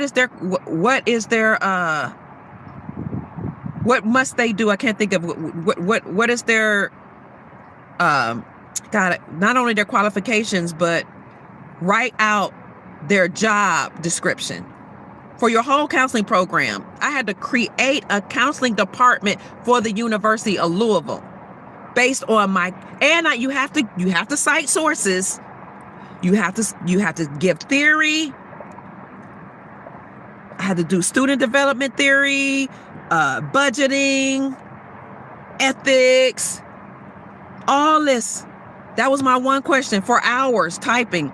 And you had to document sources. So I had to say, this person from 1981 said that students have 5 areas of development that we must focus on: psychological, sociological, spiritual, physical, and theological. Let's just say that. Just and this is what they said, and this is the book, and this is the source, and I cross-referenced that with that for hours. One question, and create your own psychology department. Then you have to do a question. I had to do a question on research and development. I had to do something else on, I can't even remember all the different areas, for hours, just typing or writing with no books, no notes, no nothing, including the sources and all the books you used. And I did that, and I passed with honors. So then the next phase is doing research, studying, reporting on what you study, and then creating your own methodology and doing and what's getting the data from that.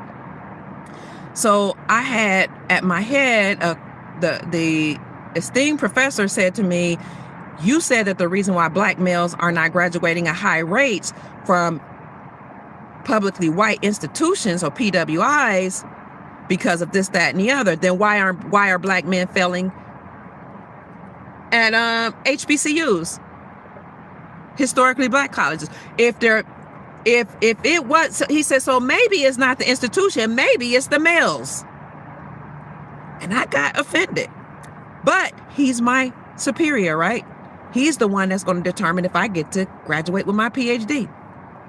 I held back the tears. I swallowed my pride.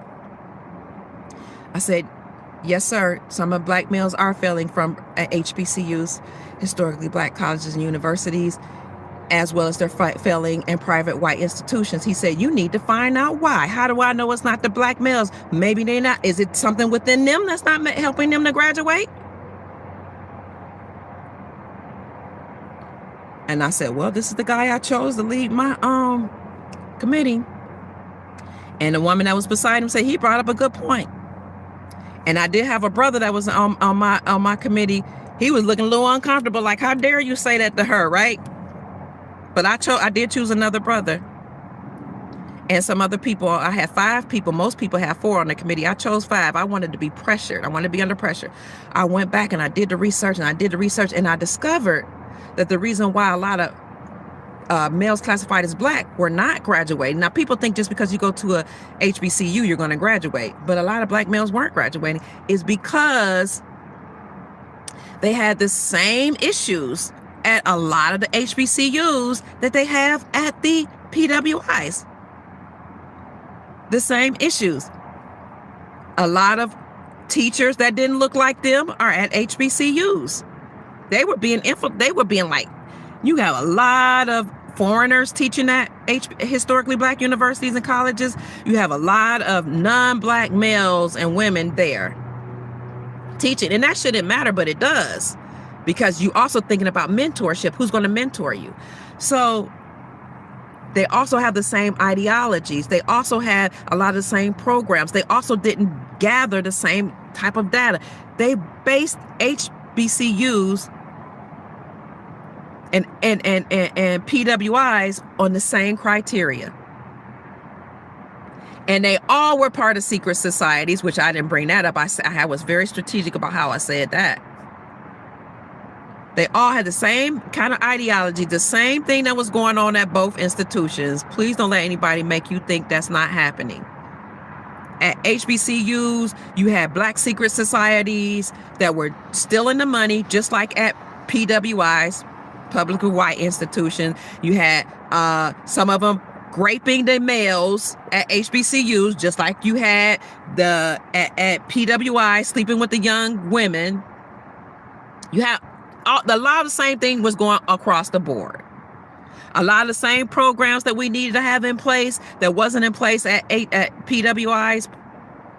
What is it? Publicly white institution, predominantly white institutions. Thank you so much for the donation. God bless you, Dory. It was the same happening at HBCU. So being challenged to that high degree was good for me, because once I passed, and I got my credentials, I was able to use everything that I learned from my undergrad all the way up to my doctoral program, because my doctoral program taught me how to be under pressure. It taught me how to research. It taught me how to report. It taught me how to triangulate and make sure I have at least 3 sources to support my claim. It taught me how to present facts to you all and how to put that in the description section so that if you wanted to challenge me and prove me right or prove me wrong, you can have the information that I use to inform what I said. It taught me everything. So I'm not going to speak against colleges.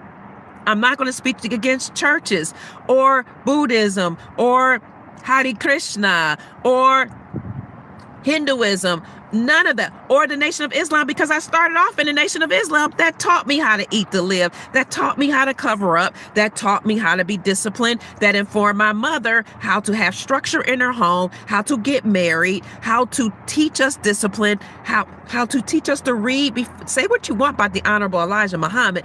He told the parents to teach your children to read before they go to school. We actually went to private Muslim schools where we were taught to read, taught multiplication before we were 5. Taught how to eat raw fruits and vegetables. If you eat meat, you incorporate that. Taught us a marriage culture, taught us that the women should be separate from the men and let the men do men things. Let them go out and work in the shed. Let them have their men time if they want to bond and whatever. And let the women be women and hang out with each other and teach each other secrets. My mother was making clothes at 19 for her children. I'm not going to talk against the Nation of Islam. I'm not going to talk against the church, because most people that go to the church literally want to do what's right. They want to live a life of Christ. So what brought me to that is that the second coming of Christ could be literal Christ coming in the clouds for his people, for those that's a value system for.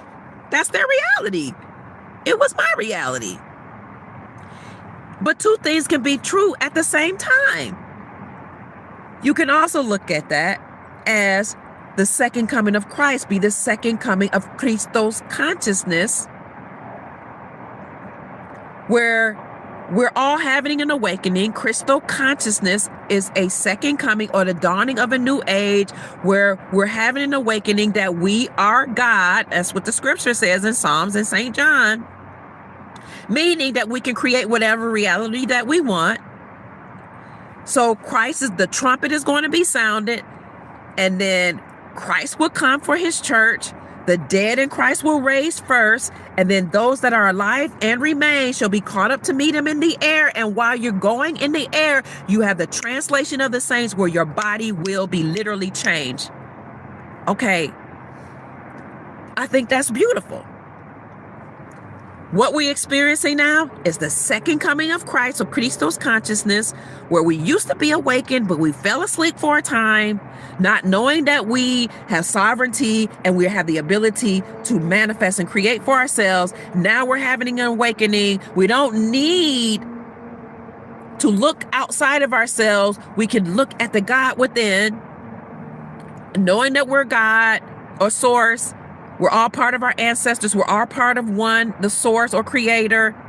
That's the second coming of Christ, Christos consciousness. That's what Corona was about. They were saying we're coming into an age of the crown, where the crown chakra is being activated. Corona means crown, as in gold, as in golden era, as in the gold standard, as in the people are awakening. So we have to unalive them as much as we can.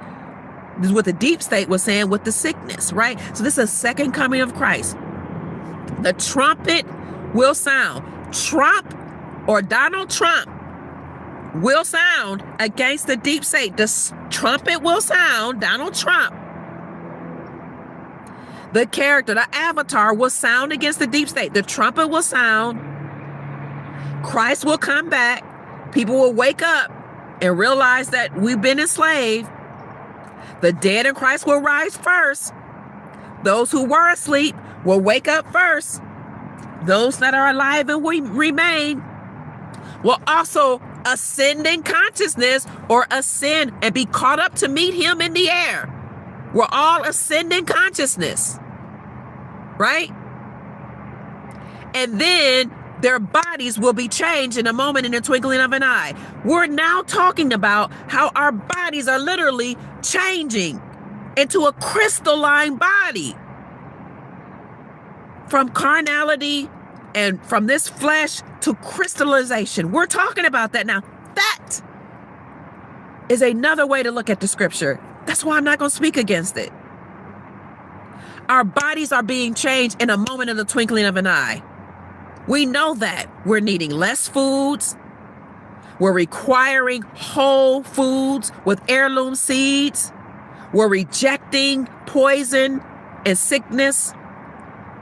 We're requiring less sleep. We're fasting more. We're abstaining. Now you hear people talk about intermittent fasting. The Bible talked about going hours or days without food. So why? So your carnal mind and body can decrease and your spiritual man can increase. Now people are saying we're doing intermittent fasting. It makes you feel better. You sleep better. You have more psychic abilities. You dream better. Same thing. You have visions. Thank you. Oh, thank you so much. The more I listen to you, Dr. Kia, I am more encouraged. Peace to you. And I'm totally loving you from Cleveland because I am as well. Thank you, P.R. Crite. Thank you for the blessing, for the donation, the $10 donation. God bless you. Create a smile on you for your donation and for all your donations. Also, that was Dory Washington gave me a $20 donation. Thank you all so much. And thank you for all the hearts. Thank you all for love and support, family. We're now talking about fasting and how good it makes you feel. It makes you lose weight. Christ talked about that. So that your carnal man can decrease and your spiritual man can increase. So that now instead of focusing on eating foods and self-medicating through foods, drugs, alcohol, weed, now we're more focused on having our light bodies being crystalline, being awakened, having mental clarity. What do you think that all means? Spirituality, ascending in consciousness. So now that the trumpet has sounded, Christ really did come back. It's crystal consciousness, or Isis, Jesus, Christ. And people woke up. The dead in Christ did rise. They rose in consciousness. All the people that thought you and I were crazy woke up, right? When did that start? Mainly through Corona. 2020. Corona beating crown. Crown chakra. Christos consciousness. That was the second coming, in my humble opinion, my strong opinion. So I'm just saying that we are in the golden era in a whole new reality. Everything that was meant to destroy us will be turned around for our good. There's a scripture that says all things work together for those who love the Lord and for the called, those who are called according to his purpose. You could say all things work together for the good for those who love goodness, righteousness, source, creator, ancestors. You can say whatever, your highest self.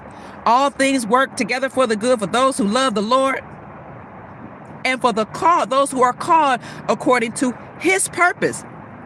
Those who are called to fulfill their mission or source's mission or the highest self's mission. All things work together for the good for those who love the Lord and who are called according to his purpose. If you were called, if you were chosen, and you made your calling or election sure, the scripture says make your calling and election sure means to verify that you've been called by walking in your calling and operating like you were called or that you have a purpose. Another scripture says, no weapon that is formed against us shall prosper. No weapon formed against me shall prosper. And every word spoken against me in judgment, I will condemn.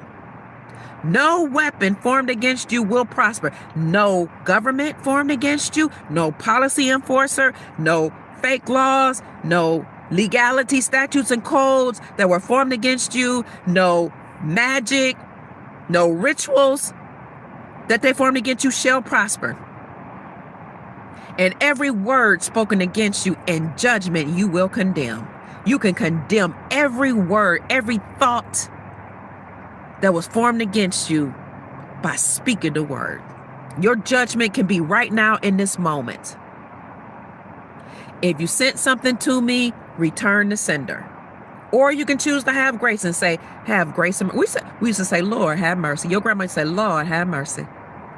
We can choose to extend grace and opportunity for people to get it right. We can choose to extend mercy, or we can say, you know what? Return the sender, because that's not cursing you. That's just putting up a boomerang, putting up something so that whatever you send to me will go right back to you.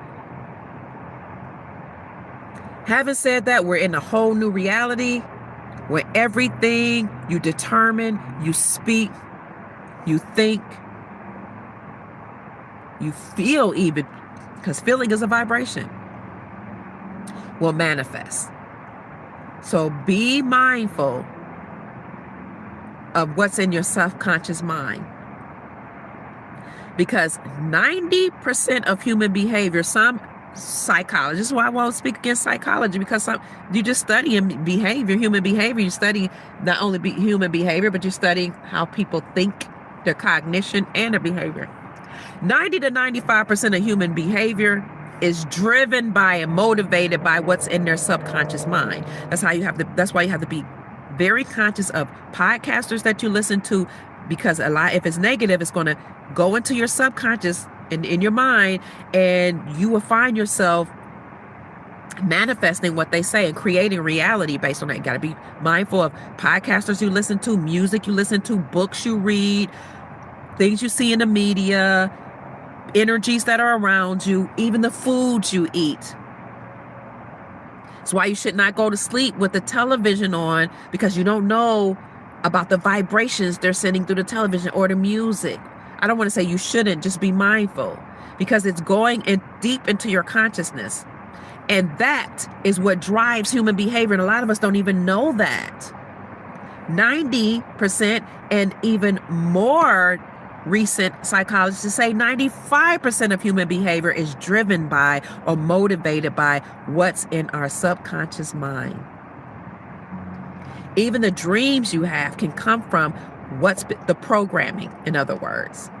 So eat high vibrational foods, be around positivity, walk in the nature, walk on grass, because we come from the earth. Let your feet touch the soil. That's why they got us walking in shoes. That's why they put concrete over the grass, so we can't feel the vibration from Mother Earth that wants to feed us, because Mother Earth loves us. We come from her. They put concrete there to not only absorb the sun and make it harder, which is weird, but they don't want you to touch the ground. Walk along the water. People will say the water has dragons in it, mermaids, beings, ancient civilizations, energies. The scripture says God moved upon the face of the deep. See, I can't speak against the water. God moved upon the face of the deep. Can't speak against the Bible or the water. Other religions and value systems say Mami Wata is important. 90% of your body is comprised of water. Yemaya or Yemoja, whoever you call her based on your culture, lives in the water. The water gods. I went to visit a priest in Ghana, a priestess, who said, I'm going to speak to the water gods. And I was just, it's like, okay. She spoke to the water gods, or who she perceived, at the water gods to be. And that woman read me and told me what was going on in my life, because at the time my husband was very ill, told me what I need to give him, told me what herbs to give me based on speaking to the water gods. We gave him those herbs, and we did, and he got instantly better.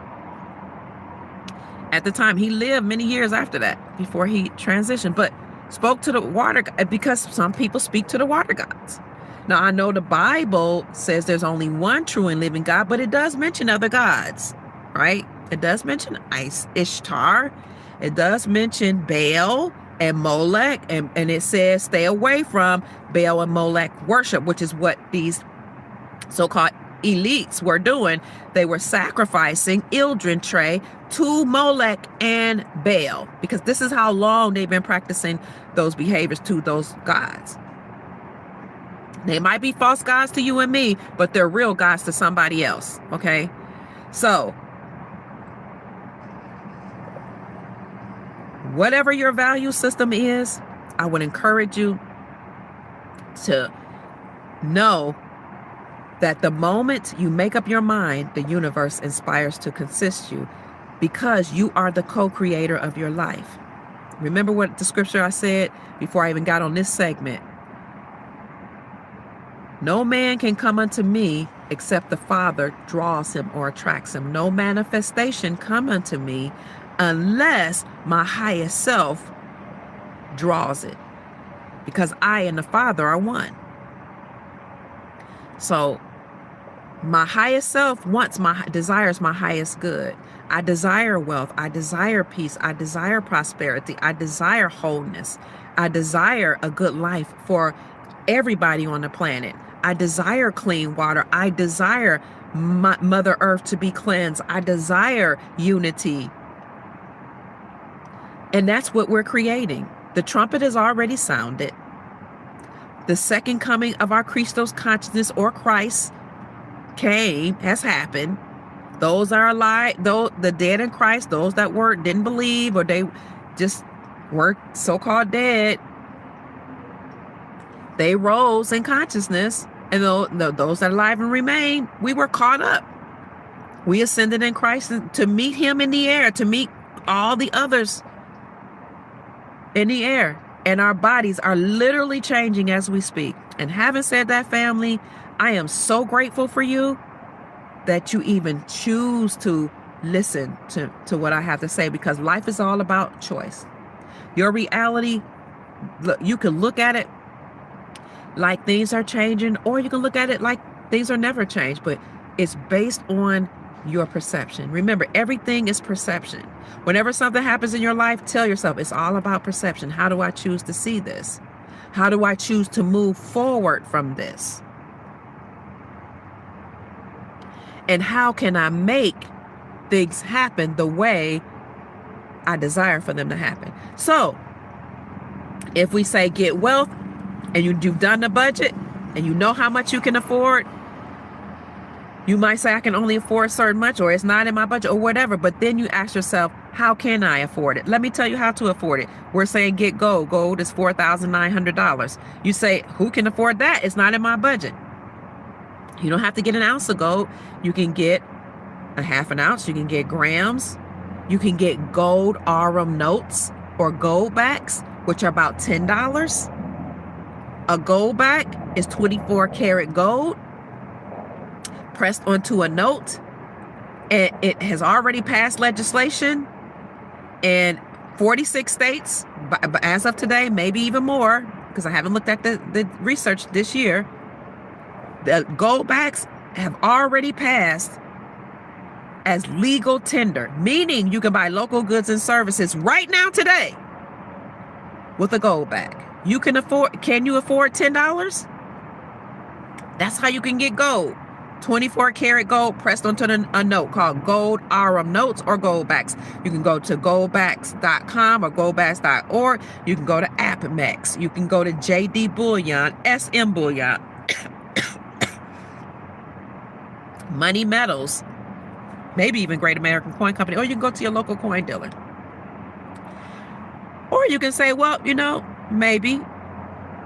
No, I don't know if I really want that. That might be a little much. Thank you so much, Sister Janine. She said, we're good. You're good. And what she say? And we are so grateful for you, Doc. You are amazing. Thank you, sister. Good stuff. Thank you so much. Precious metals are indeed precious. Yes, they are. Somebody who says hit those like buttons. Thank you. Ye are gods. I love that. Thank you. Hit the like button, family. You might say, gold will destroy the Fed, but silver will destroy the banks. Gold is the money of kings and queens, but silver is the money for ladies and gentlemen. Or if gold is out of my budget, silver is still classified as money. Both gold and silver are classified as money according to the Constitution for the United States. Silver right now is 80 something dollars an ounce. Did I say 84? 85.54. If you can afford it, if it's in your budget, get silver. But you might say, I liked it better when silver was $11 an ounce. When I got it, started getting it was $14 an ounce. 85. Whew, you made a good return on your investment if you bought it before it went this high. But you know what you can get? You can get half an ounce. You can get grams. You can get quarter ounce. You can get lower denominations. You can get constitutional coins. You can get a John F. Kennedy $50 or $50. You can get a roll of dimes that were classified as constitutional silver. So when you go to your local coin dealer or you call a precious metals company, you can ask, do you have constitutional silver? Constitutional silver is not silver bullion. Silver bullion is going for $85 per ounce. Or you could get half an ounce, or of course grams, or silver ingots, the silver bullet, silver knives. Okay, but let me stop. So you can say, I need to know if you have constitutional silver, coins that were minted before 1965. Those silver coins called constitutional silver is also called junk silver. It has 90% silver in it. You can also, so that's going most likely going to be less than the silver bullion, or you can look for those coins that have even less than 90% silver. Some of them have 60% silver or 40% silver, like the silver dimes that I found on AppMex that went like that, but it's still silver.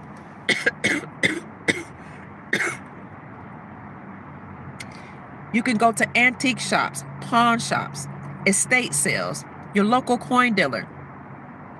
Get silverware, silver bullets,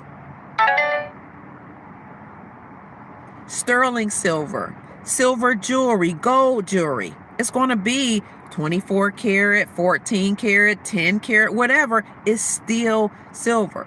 Sterling silver has 92% silver. Constitutional silver, silver coins minted before 1965 have 90% silver. Sterling silver has 92% silver. There's a way. You might say, okay, I'm going to go to an antique shop. I'm going to an estate sale. They have estate sales. That's where people are selling off when they're moving from their home, or maybe somebody passed away. They're going to sell everything in a home. A lot of time, especially in wealthy neighborhoods, or certain, I don't even have to be wealthy neighborhoods.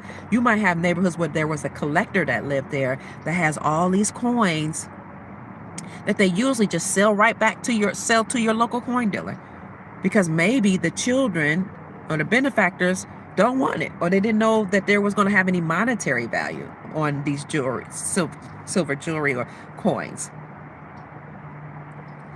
So you can get silver, a bullion silver for $85 an ounce, or you can get constitutional silver, which is 90% silver. Call it constitutional silver, junk silver. It has 90% silver. You can get sterling silver, that's 92% silver. You can get silverware, silver jewelry. You can hold on to all your cell phones. They have silver in it. Your refrigerator, your stove, your washing machine, your dryer, all your appliances, your microwave oven have silver in them. Solar panels. Your car, your catalytic converter has silver and palladium in it. So you wonder why these junkyards said, bring your car, just junk your car over here. Or these people say, oh, trade your car, bring in, whether drag it in, we don't care. They'll either revamp it or, freshen it up and sell it, resell it, or they just strip it from the silver and palladium and make themselves rich. Throw away your cell phones. It has cobalt in it and silver. Oh, just get rid of your appliances. They have silver in it. All that's valuable. Imagine what's going to happen. Now, I want you to think about this. Recently, the United States determined that silver and copper needed to be added to. In fact, they added silver and copper to their critical minerals list. That should tell you something. Why is it their critical minerals list? Because they need it. President Trump said that silver is a strategic metal. They use it in nuclear weaponry. They use it to make silver bullets. Even if you buy silver bullets, it's still silver. You can pass that wealth on to your children or your children's children. You don't have to use it or sell it off. Try to make money. Andy Schectman from Miles Franklin taught me that. Don't look at silver and gold as an investment. Look at it as wealth.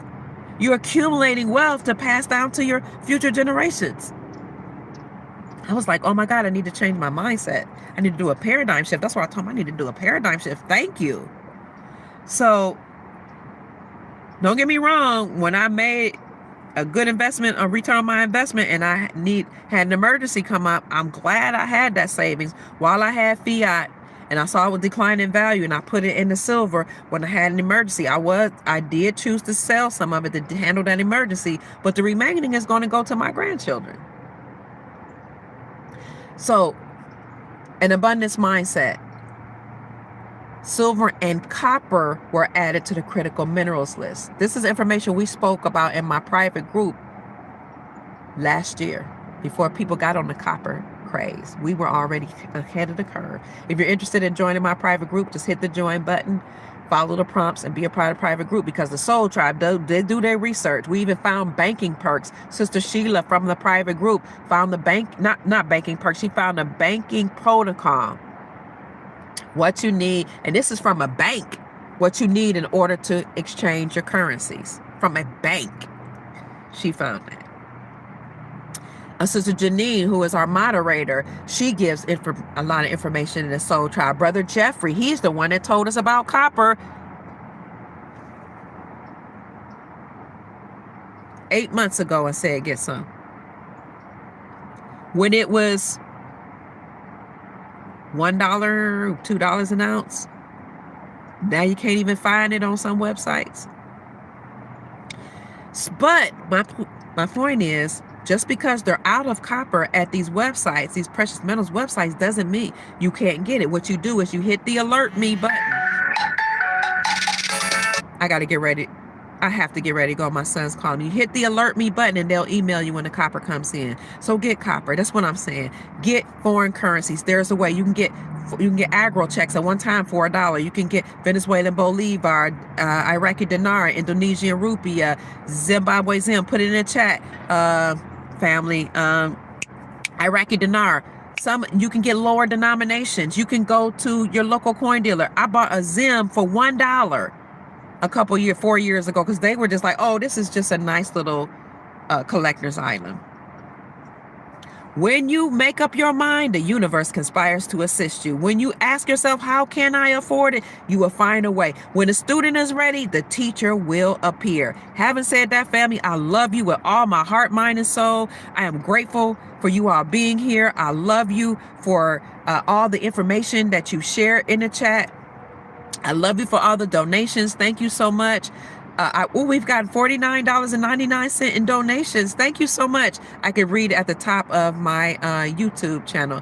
And for those of you that desire to or ask about my Cash App, is $ Mama Kia 13. That's MAMAKIA 13. MAMAKIA Mama Kia 13. Family, we've reached the dawning of a new age, the golden era. The banking system and the old financial system has collapsed. That's why they're dumping stocks. The banks are collapsing and the stock market is collapsing. Most of that happened in one day on last Friday, and we see a lot of it happening today, Wednesday. We need to document this, February the 4th, 2026. My name is Kia Pruitt, Dr. Kia Pruitt. I hope I said something to raise your vibrations and inspire you to create the most amazing, magnificent life that you desire and deserve. Go out and make this a great day, family. I love you so much, and I'll talk to you later.